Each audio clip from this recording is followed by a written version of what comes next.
Hi students, wonderful morning to all. Welcome to my channel Atom Bio 360.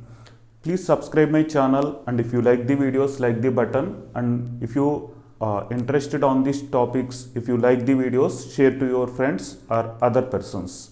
So today I going to discuss about very interesting chapter and simple chapter and easy chapter, that is biomolecules.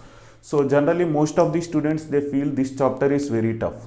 No, that is not true. This chapter is very easy. So the way of study and techniques you have to use for this chapter. So simple way you have to use, and some techniques also important to study this chapter. I will explain simple techniques in this chapter. How to remember different chemical structures, or how to remember different examples. Like I will provide simple structures, so easily you can understand the chapter and you can get good comment on this chapter.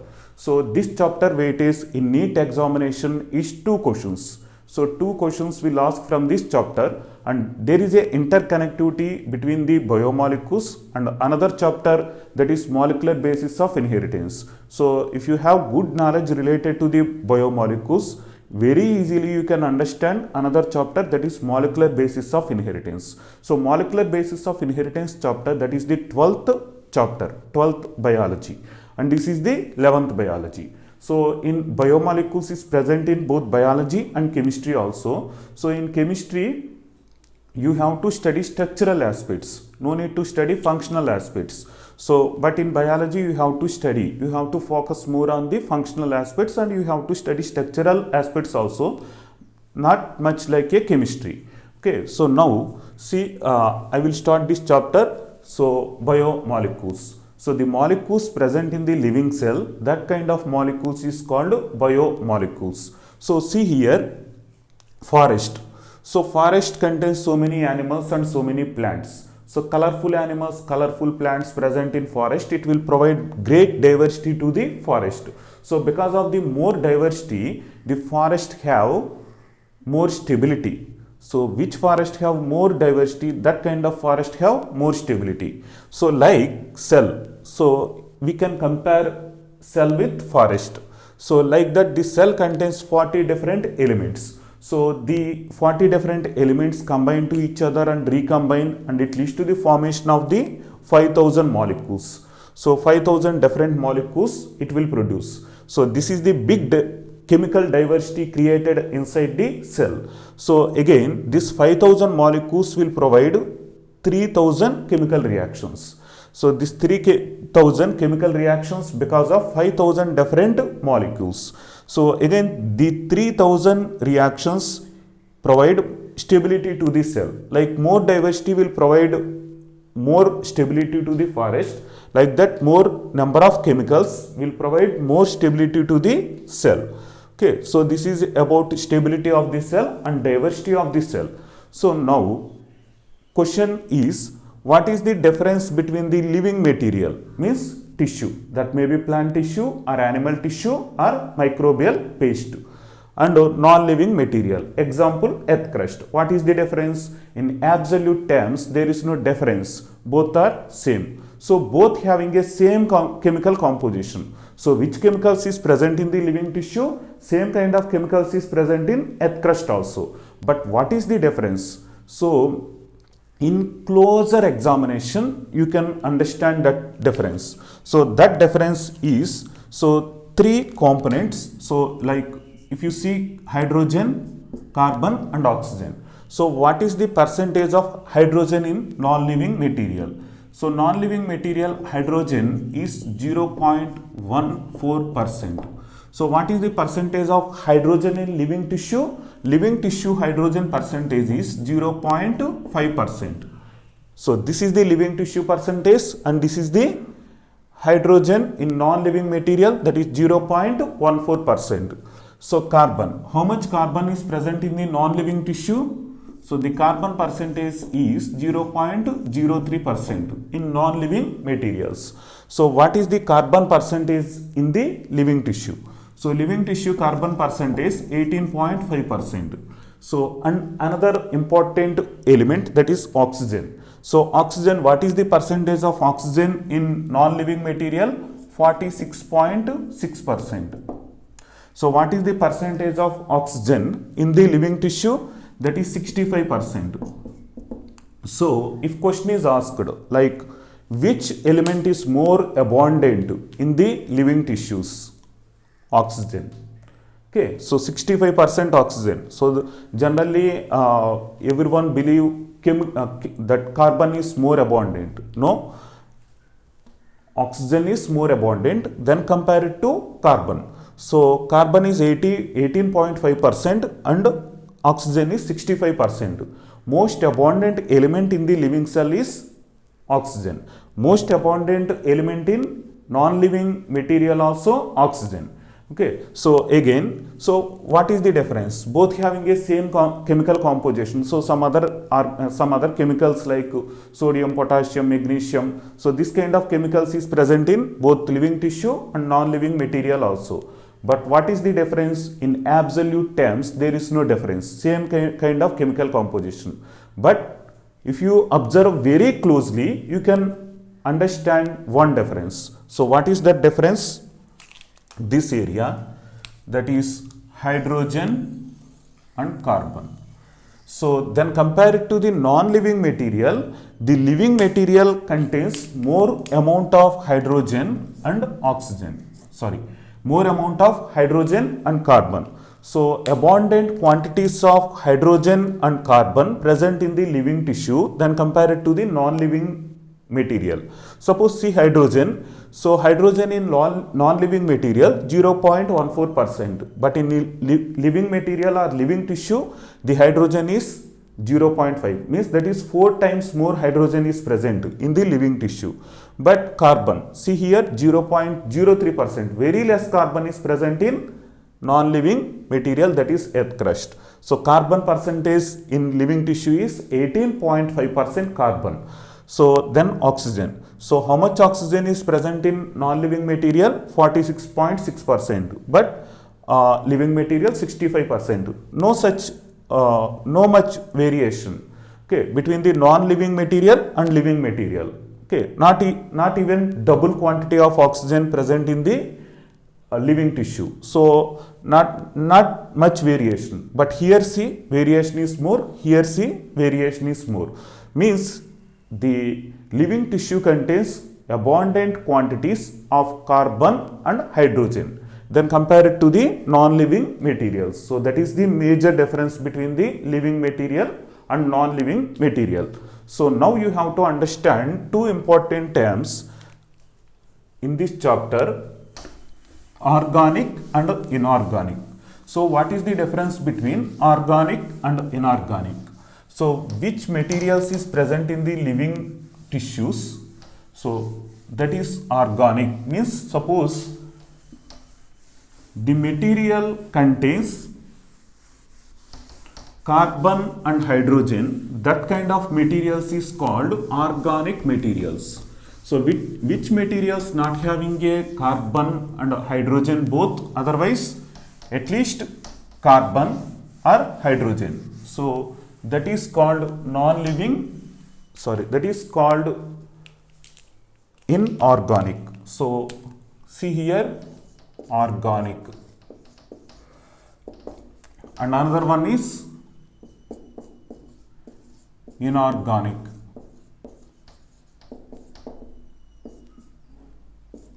Okay, so organic means, see here,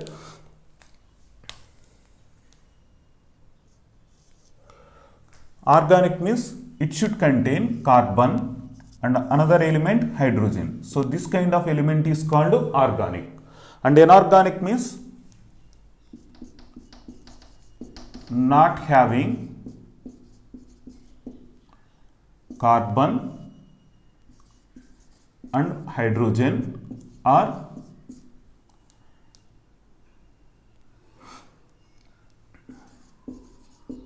either carbon and hydrogen. So this kind of materials is called inorganic materials. So it may not contains carbon and both carbon and hydrogen, otherwise at least it not having carbon or hydrogen. Out of two, any one is absent, that is called inorganic material. If both carbon and hydrogen is present, that kind of material is called organic material. So now see here example. What is the example for organic? I will give one example for organic, that is CH4. So CH4 is an example for organic. So why the CH4 is an example for organic? It contains carbon and hydrogen both. And another example I will provide, glucose. If you see glucose structure, so glucose also contains both carbon and hydrogen. So because of that, glucose and CH4 both are example for the organic materials. And another example, that is inorganic materials. Okay, so inorganic materials, the example, that is CO2. Why the CO2 is called inorganic? It contains carbon, but it not contains hydrogen. So because of lack of the hydrogen, the CO2 is called inorganic material. And if you see here, ammonia. So ammonia contains hydrogen, but it not contains carbon. So because of that, ammonia is also called inorganic material. So CO2 and ammonia both are examples for the inorganic materials. And again here organic materials, CH4, because it contains both carbon and hydrogen, and glucose also contains both carbon and hydrogen. So because of this, this is called organic. So this is the difference between the organic materials and inorganic materials. So generally the people is thinking that only carbon is present, that is organic. So that is not true. If it contains both carbon and hydrogen, then only we can say that is the organic. Examples CH4 and glucose both are examples for the organic materials. So then we will discuss another important area in this chapter, that is how to analyze the chemical composition of the tissue.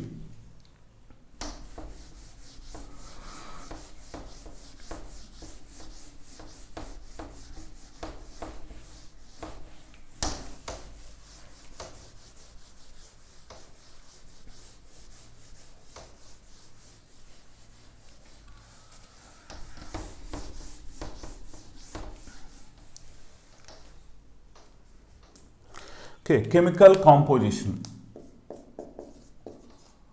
How to analyze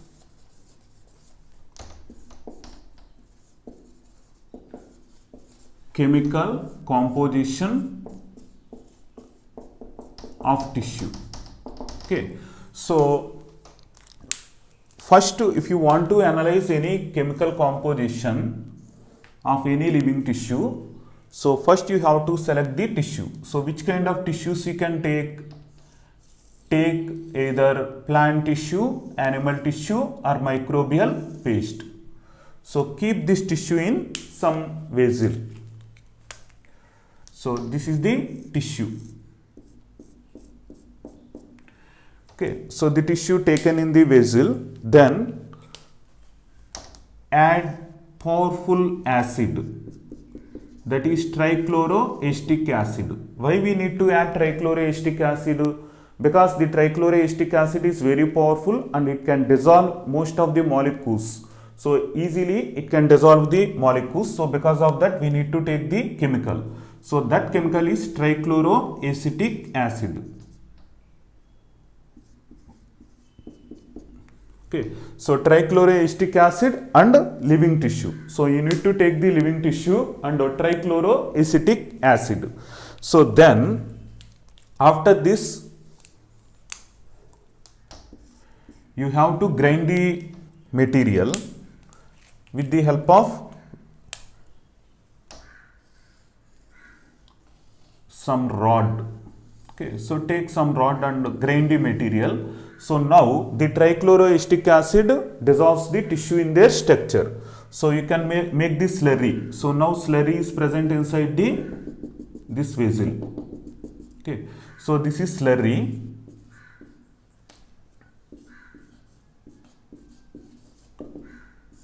Okay, so when you will grind the tissue with the help of rod, so the tissue dissolved in the trichloroacetic acid. So then it leads to the creation of slurry.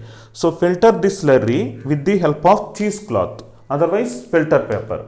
So transfer this into the another vessel. So this is the another vessel. So the vessel is covered with filter paper, otherwise cheesecloth. So first we have to cover this vessel mouth with filter paper.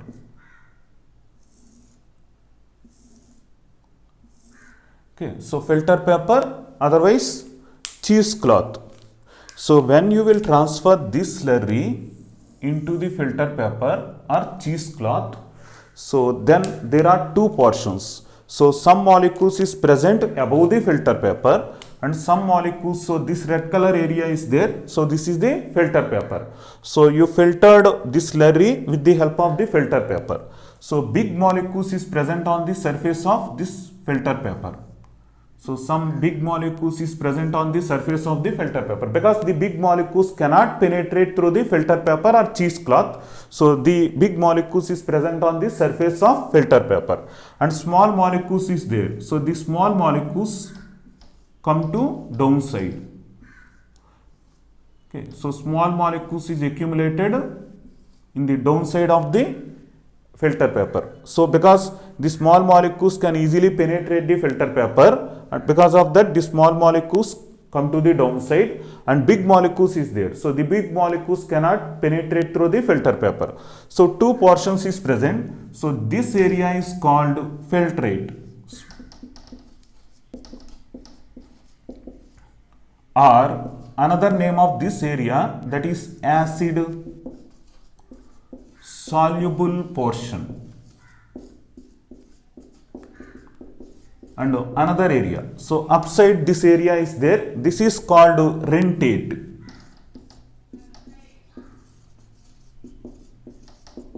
or another name acid insoluble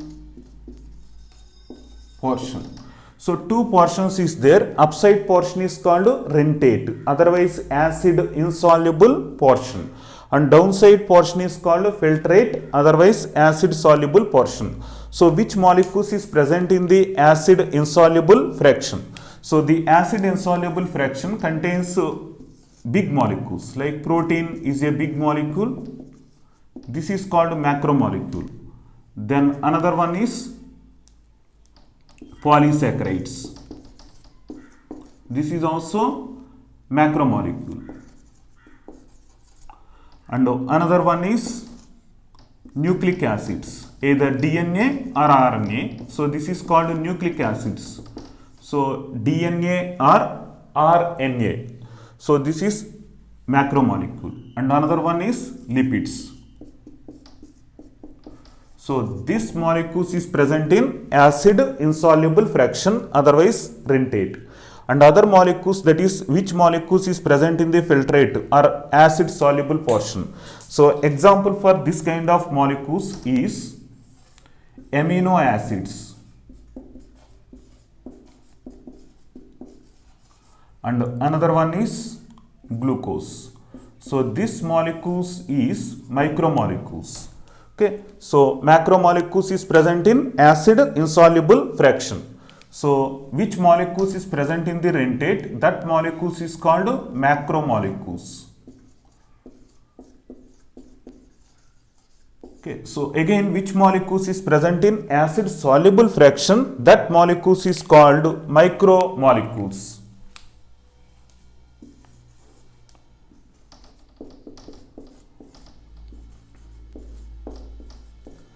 Okay, so what is the difference between macromolecules and micromolecules? So the difference between macro and micromolecules, molecular weight. So macromolecules molecular weight is greater than 1000 daltons. Molecular weight is greater than 1000 daltons. So that kind of molecules is called macrobiomolecules. And another molecules, that is the molecular weight of these molecules, like amino acids or glucose, this kind of the molecules, filtrate. So which molecules is present in acid soluble portion? That molecules is called micromolecules. So that is molecular weight is less than 1000 Daltons. Molecular weight of micromolecules is less than 1000 Daltons and molecular weight of macromolecules is greater than 1000 Daltons. Okay, so that is the difference between the macro and micromolecules. So now some important areas is there. We need to stress that area, that is lipids. So in their classification, I've written lipids under the biomacromolecules. So, but lipid is not a biomacromolecule because of their non-polar nature. So, polar biomacromolecules, three kinds of molecules is called polar biomacromolecules. What is that three molecules? Protein. So, the macromolecules again classified into two types, biomacromolecules. Okay, one is true biomacromolecules and another one is false biomacromolecules. Okay, so true biomacromolecules. Examples: protein is a true biomacromolecule. Again, the second one is polysaccharide is also true biomacromolecule. And another one is nucleic acids is also biomacromolecules. Nucleic acid means either DNA or RNA. And what is the example for false biomacromolecule? So false biomacromolecule, example fats. Fats is an example for false biomacromolecule. So true biomacromolecule is protein, polysaccharide, nucleic acid, and false biomacromolecule is fats. So fat is the false biomacromolecule. Okay, so why the fat is considered as a false biomacromolecule? Because the molecular weight of the fats is less than 1000 Dalton. That is, fats molecular weight is just 800 Daltons. Okay, so what is the molecular weight of these true biomacromolecules? Greater than 1000 Daltons. So the molecular weight of fats is just 800 Daltons, means that is less than 1000 Daltons. But why we classified these fats under biomacromolecules? So the reason is remaining three biomacromolecules, these are polar biomacromolecules. Polarity is present. Okay, because of that, because of polarity, the polar nature or polarity, the protein, polysaccharides and nucleic acids, so it is having a more molecular weight. Because of that, it is present in acid insoluble fraction. But the fats is non-polar. Because of non-polar nature, even it having a less molecular weight, it cannot pass through the filter paper or cheesecloth. So this cannot pass through the fats, cannot pass through the filter paper or cheesecloth. Why it cannot pass through the filter paper or cheesecloth? Because it having a non-polar nature. So because of non-polar nature, what chance to happen because of non-polar nature? So the two fat molecules, like suppose see these two markers. So two fat molecules adhere to each other, attached to each other.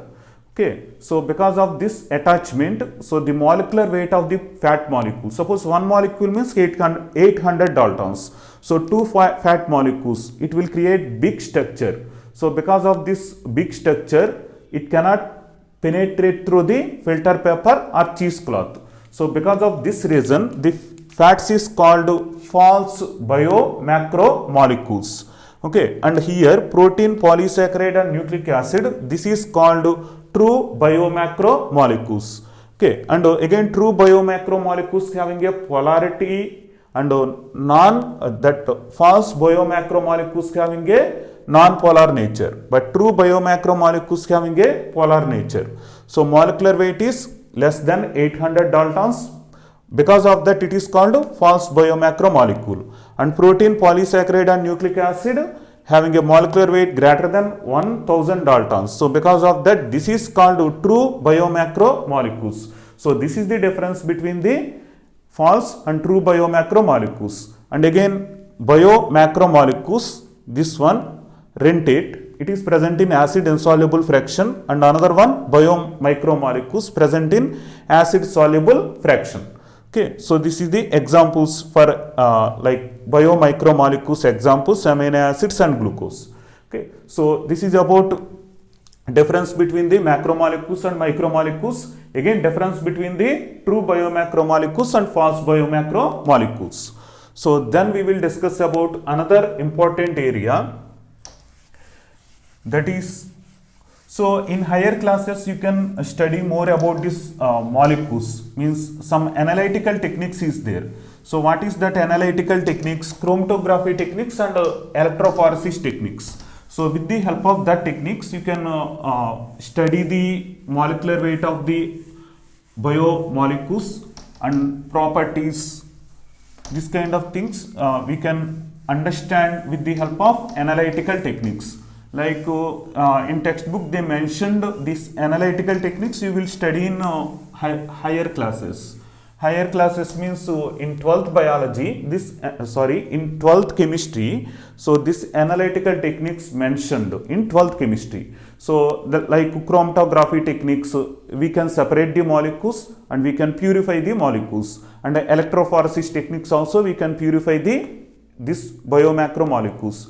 After purification, suppose if you want to isolate DNA from human body, so that DNA you can easily isolate with the help of some chemicals. After that, the DNA separated from remaining biomacromolecules and micromolecules. That DNA we can cut with the help of some enzymes. Then that DNA fragments we can separate with the help of gel electrophoresis technique. So electrophoresis technique and chromatography technique, these two techniques is called analytical techniques. So these two techniques we can use for the analysis of this biomacromolecules. So now we will discuss about how we will create inorganic material from organic material. Okay, so suppose conversion of organic material into the inorganic material. We can convert organic material into inorganic material. Already you know basic difference between organic material and inorganic material. Already you have basic information. Difference between organic and inorganic. So the organic material like tissue, you can take plant tissue, animal tissue or any tissue. So that is the organic material. Okay, take a tissue. So this is the tissue. Okay, so keep this tissue in the hot air oven.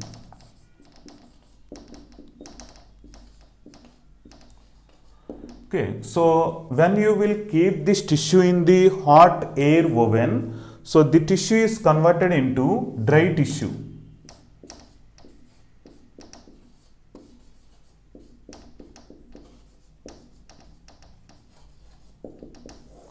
Okay, so the tissue is converted into dry tissue.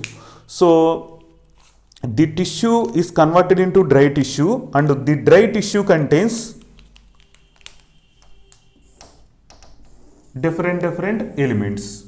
So which elements is present in organic tissue? So the tissue contains carbon and hydrogen. So suppose carbon is present. So two carbons I mentioned in this dry tissue. So you have to burn the tissue. So during the burning process, so you have to expose this tissue to the flame. So you have to burn the tissue. So during the burning process, what chance to happen? The carbon present in the dry tissue, the carbon will react with atmospheric oxygen. Here also carbon will react with atmospheric oxygen. So when the dry tissue reacting with the atmospheric, this dry tissue contains carbon, the carbon is reacting with atmospheric oxygen, then what chance to happen? The dry tissue contains carbon, it is converted into CO2.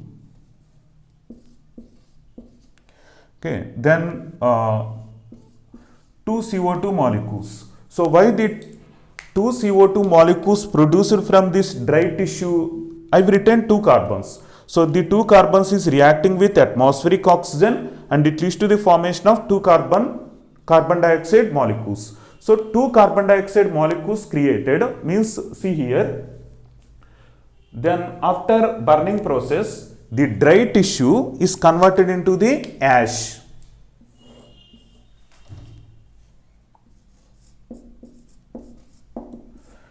So dry tissue is converted into ash. So this is the dried tissue. During burning process, the dried tissue contains carbon. The carbon is reacting with oxygen and it leads to the formation of CO2. So after removal of CO2, from the dry tissue, so the dry tissue is converted into the ash. So what is the composition of ash? It contains any organic nature, it having a inorganic nature. So it contains inorganic salts.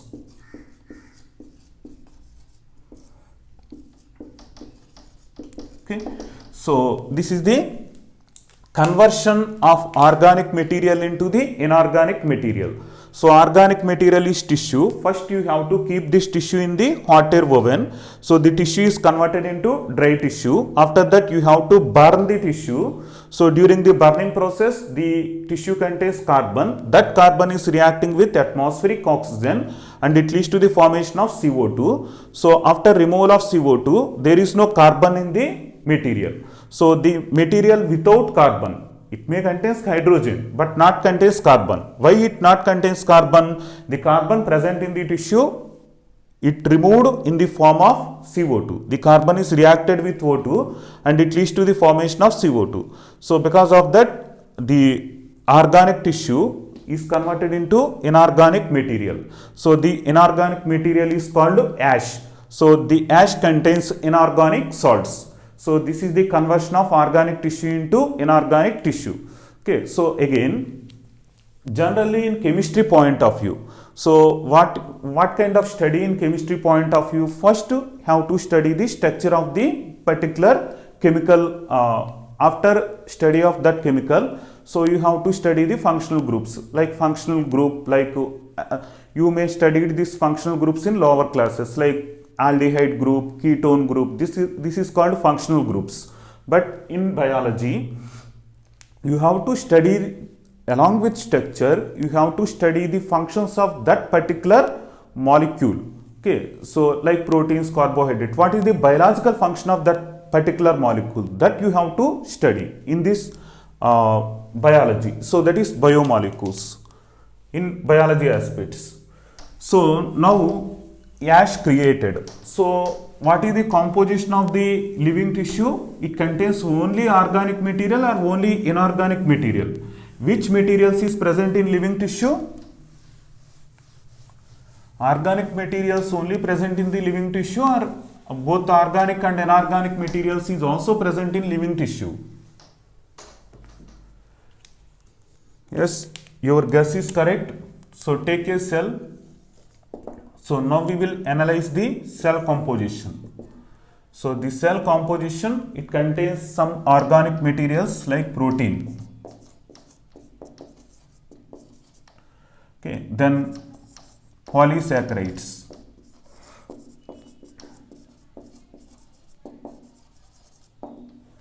Then nucleic acids. Next, fats. Okay, so protein. What is the percentage of protein in the living cell or living tissue? The protein percentage is 10 to 15% of protein is present in the living tissue. And what is the percentage of polysaccharides, otherwise carbohydrates? So you can say carbohydrates. So what is the percentage of this carbohydrates in living tissue?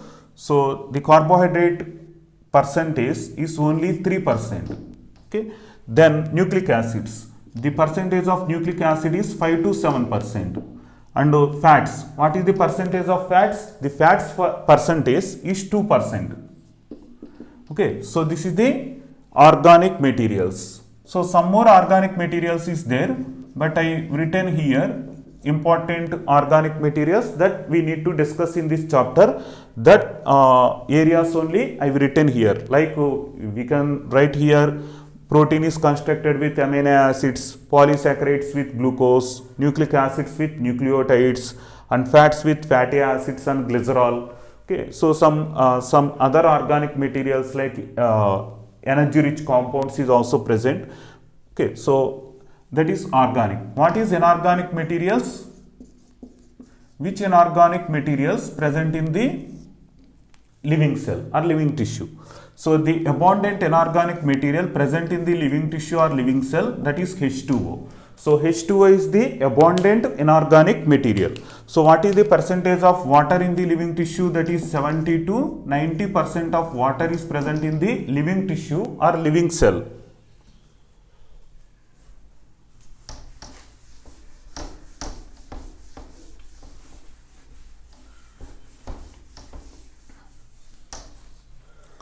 Okay, so the living tissue or living cell contains 70 to 90% of the inorganic material. So sorry, water portion is 70 to 90%.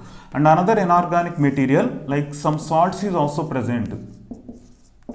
Okay, some inorganic salts like sodium, potassium, or magnesium and calcium. This kind of inorganic salts is also present.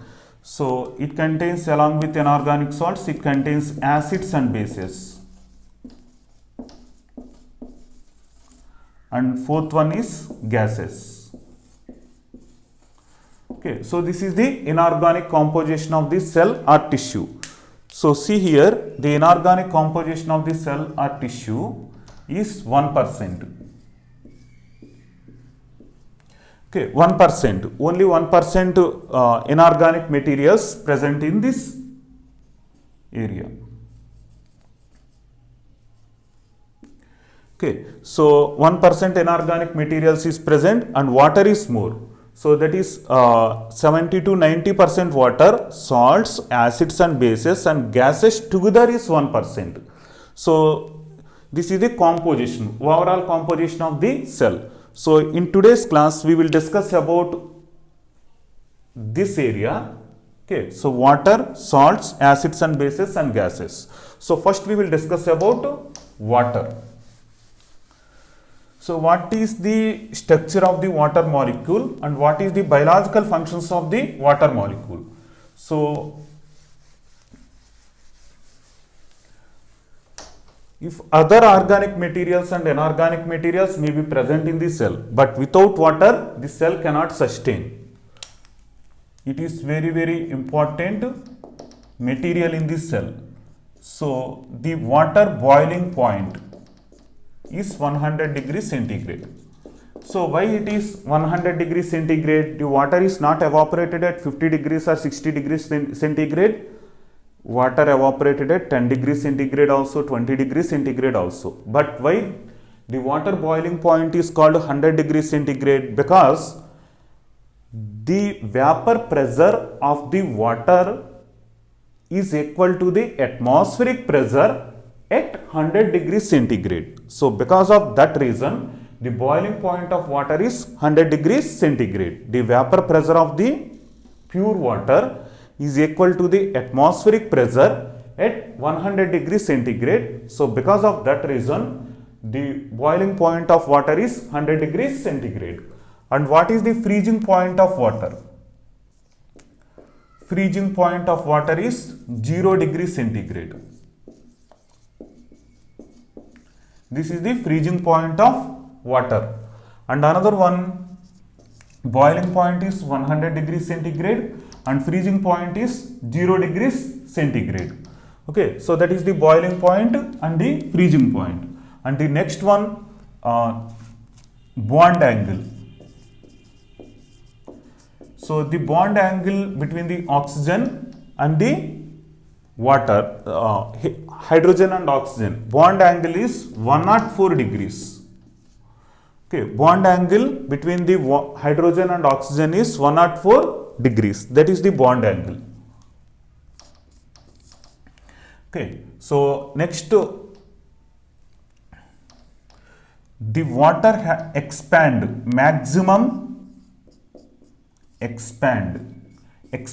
capacity of water at 4 degrees centigrade. Okay.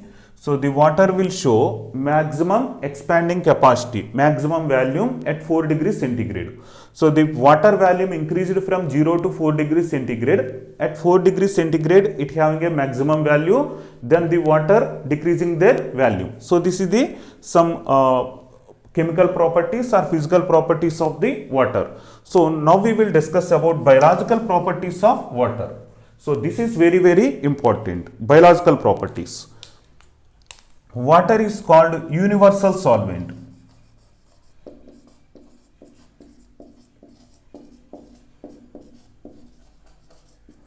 Why the water is called universal solvent? It can dissolve most of the organic molecules and inorganic molecules in their phase, in their structure. So because of that, water is called universal solvent. So this is first biological function.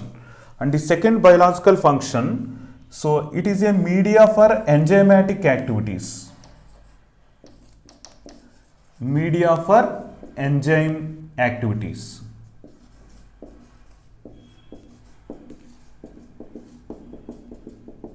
Okay. Water is a media for enzymatic activities. So this is the second important function. So the first important function, water is a universal solvent, and the second important function, it is a media for enzymatic activities. And suppose if you take any kind of enzymatic reactions, salivary amylase is present in our mouth. So that enzyme activity is like water is present in our mouth and enzyme is also present in our mouth. So the salivary amylase enzyme is present in our mouth. It can convert polysaccharide like starch into the disaccharides, maltose. Okay, so starch is converted into the maltose with the help of the salivary amylase that is present in our mouth. So our mouth contains water, and again our mouth contains enzyme also, that is salivary amylase. So because of that, the enzyme activities is depend on the water, and water is a media for the enzymatic activities. And another important function, it can eliminate toxic materials.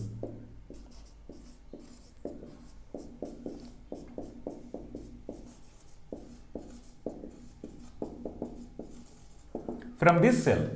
So see different toxic materials. Suppose ammonia, urea and uric acid. So this is the three different toxic materials. So ammonia is the more toxic material. So for elimination of ammonia, more amount of water is required. So generally the freshwater aquatic organisms, they will eliminate toxic material in the form of ammonia. So because of that, the freshwater organisms requires more water for elimination of ammonia, because ammonia is more toxic material. So immediately need to eliminate from the body. And the second one is urea. So urea is moderately toxic. So generally in human body. So otherwise some terrestrial animals and marine animals also, they will eliminate toxic material in the form of urea. So the ammonia is converted into urea in the liver. So that urea is less toxic, so moderate amount of water is required. And another one is uric acid. So uric acid is also toxic nature, but it is least toxic material. Uric acid. So uric acid example already you studied in another chapter, that is animal kingdom. Did you remember? Uric acid is produced in which organisms? Yes, your guess is correct, that is lizards, otherwise birds. Birds and reptiles will produce least toxic material, that is uric acid. So the uric acid elimination requires less amount of water than compared to urea and ammonia. So any kind of toxic material eliminated with the help of water. Okay, elimination of toxic materials. And another function, it will protect the cell from high temperatures.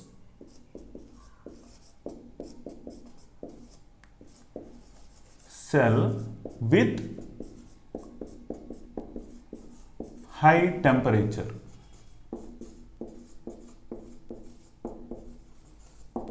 Okay, so the cell protected. Suppose suddenly temperature is increased in the environment. So the cell or body of the organism is protected because of water. So the water protects the cell structure and it will absorb the high temperature and it prevents the exposing of different molecules to the high temperature. So it is important for protection. Okay, so from high temperature. And suppose when the temperature is increased in the environment, our body will produce as more sweat. More sweat means more water. So water is accumulated on the surface of our skin and it cools the body temperature. So water is important for maintenance of body temperature also. So this is the important functions of water. Okay, so the water, it will create liquid phase, liquid dispersive phase in the cell. Okay, so liquid dispersive phase in the cell means the water forms a liquid phase and in that liquid phase all the materials flowing in the liquid phase. So suppose cytoplasm. So cytoplasm is not present in solid phase, it is present in the liquid phase. In the cytoplasm, so many cell organelles or biomolecules is flowing, otherwise it is present in that particular liquid phase. Okay, so this is the important functions of water. Okay, so in this most important function, media for enzymatic activities and elimination of the toxic materials. So that is the most important functions of water for living cells or living organisms. So this is the functions of water. After that, inorganic salts like sodium, potassium, magnesium, calcium, iron, like that. So each inorganic material having a specific property or specific function in the living cells. Suppose calcium. So calcium is important for teeth formation, calcium is important for bone formation. Suppose iron is important for formation of hemoglobin, and sodium and potassium is important for maintenance of anion-cation balance in the body. Okay, so some ions is important for the maintenance of pH in the body. So like different inorganic materials having a different functions. Suppose magnesium, it is a component in the chlorophyll and it is important for photosynthesis. So this is about inorganic salts. And again acids and bases. So suppose I will give one example, that is HCl. So HCl is organic or inorganic? So HCl is inorganic material because it contains hydrogen but it not contains carbon. So because of that reason, so HCl is inorganic material. So the inorganic acid HCl present in the stomach. So like HCl, it can kill the microorganisms in the stomach and it will provide pH for the enzymatic activities. Like so many acids and bases is present in our body, it is the acids and bases is important for maintenance of pH balance in the body. And gases. So gases like CO2. Next one oxygen. Next one nitrogen. Next one hydrogen. Okay, so CO2. What is the functions of CO2? CO2 is important for urea synthesis, and CO2 is important for conversion of oxyhemoglobin into hemoglobin and oxygen. So I will explain these functions of gases in separate page.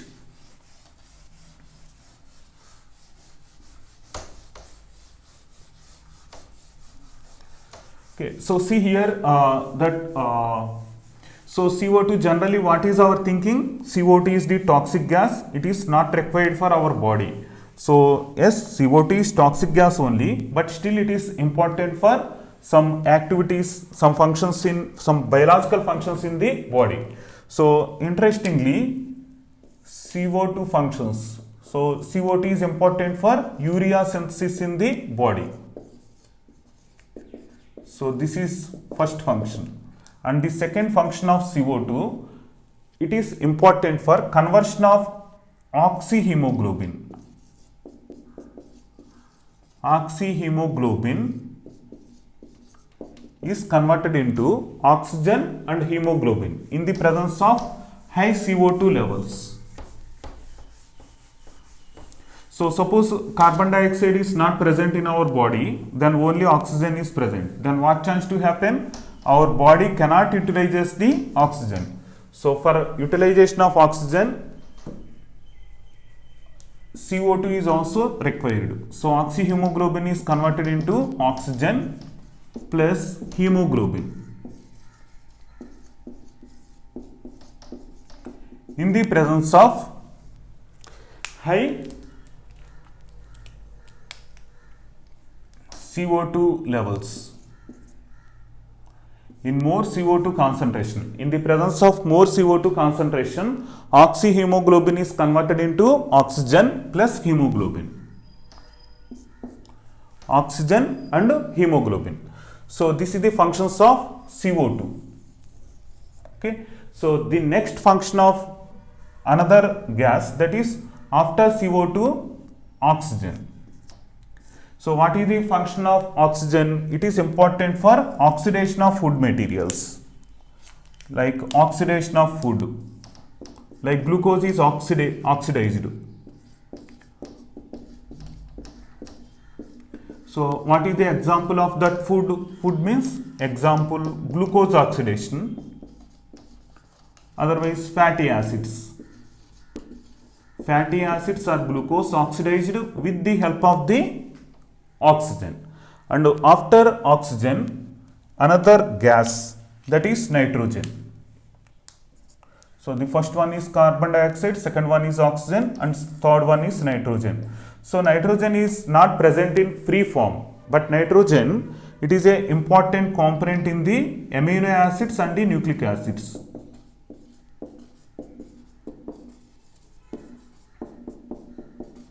Okay. And it is important component in the amino acids or nucleic acids. Nitrogen atom, not nitrogen gas. And another one is, last one is hydrogen. So hydrogen is important for electron transport system. So electron transport system is, in another chapter I will explain about this electron transport system, that is like photosynthesis, otherwise electron transport system in the mitochondria. So chloroplast contains electron transport system and mitochondria also contains the electron transport system. So for electron transport system, the hydrogen is required. So this is the significance of four gases. So why I have written like this? So did you found that sequence? CO2, next O2, next N2 and next H2. So why I have written this sequence? Instead of I can write oxygen in first also, because the reason is CO2 having a more solubility than compared to O2. So O2 having a more solubility than compared to N2. So again H2 having a more solubility than compared to N2. So because of this solubility, I have written this sequence. Out of four, which one is more soluble gas? CO2 is the more soluble gas. Out of four, which one is least soluble gas?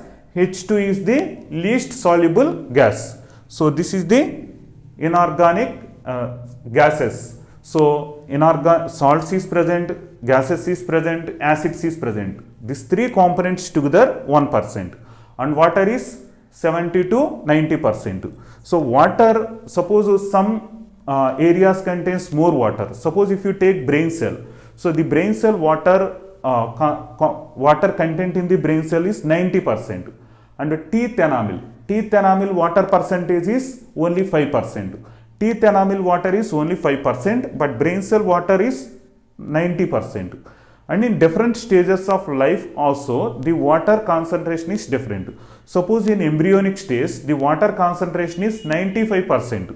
So 95% of water is present in the embryonic stage. But in adult stage, the water is 70 to 90%. So then the water, how much water is present in free state and how much water is present in the bounded form? So only 5% water is present in the free form and 95% of the water is present in the bounded form. Okay, so this is some more information related to the water. Okay, so this is the inorganic materials. So in next class we will discuss about organic materials. In organic materials we will discuss proteins. Okay, so in chemistry point of view you will study like aldehydes, ketones, like that. But in biology point of view we will discuss about organic materials. First, amino acids and proteins. So next class is amino acids and proteins. Okay, so after that I will explain fatty acids. So students, I provided extra information and NCERT information also. So don't underestimate biology. So biology you can score good marks because of proper revision. So proper revision is required. And another thing, so you need to study little bit more information than compared to NCERT. So otherwise two options for you. So if you want to score more marks in NEET examination, that is out of 360, if you want to score 330 plus marks, means you need to study some extra information. Otherwise your target is 300, 320 or 330, means no need to study extra information. That is one point. But according to the current NEET paper analysis, all the 90 questions in last year asked from NCERT textbook. But we cannot estimate that. Every year the paper is like they chance to ask like from completely NCERT, purely NCERT. So in some years they chance to ask some out of NCERT questions also. So first focus on NCERT. When you have a good command on NCERT content, then focus extra content. So first read NCERT well, then practice previous questions. And if you have any doubts related to the previous questions, otherwise some questions may not cover in the NCERT textbooks. For that questions, refer any other books for extra information. Otherwise see, if you listen well these videos, means you can easily answer that previous questions also. So after completion of this chapter, I will provide previous questions in the description and my own questions also there. I will provide my own questions in the description area. So after completion of this biomolecules chapter. Okay, so if you like the video, please click the like button and subscribe the channel. And if you have any doubts, please comment in the comment section. Otherwise, if you like the video, please comment in the comment section. So all the best. We will meet in next class. So if you have any doubts, please share your doubts in the comment section. So thank you very much. All the best. We will meet in next class.